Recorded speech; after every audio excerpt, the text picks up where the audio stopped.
Why should we care about free speech? On college campuses, students clamor for restrictions on speech that they consider offensive, hateful, or disturbing.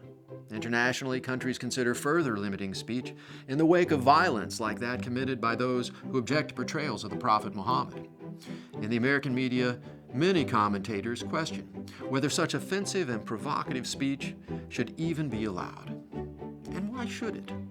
What good does it do to let people offend others' deeply held religious beliefs? What good does it do to allow people to say racist or bigoted things?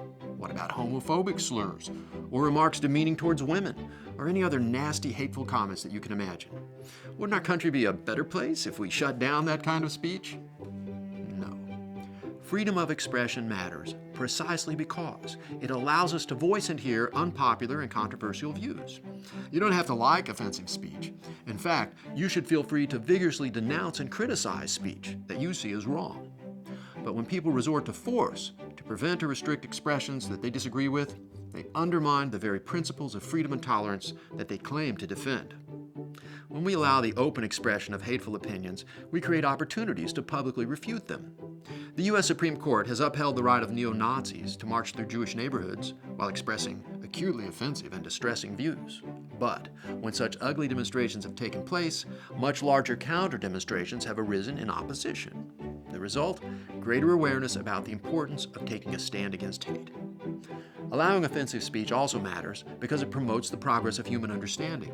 Some expressions, once widely denounced as offensive or even dangerous, have won vindication and become received truth.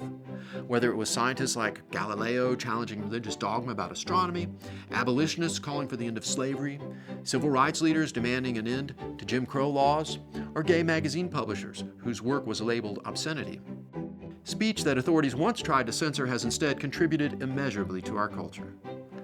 When authorities seize the power to silence offensive views, they also of necessity seize the power to silence dissenting and minority views.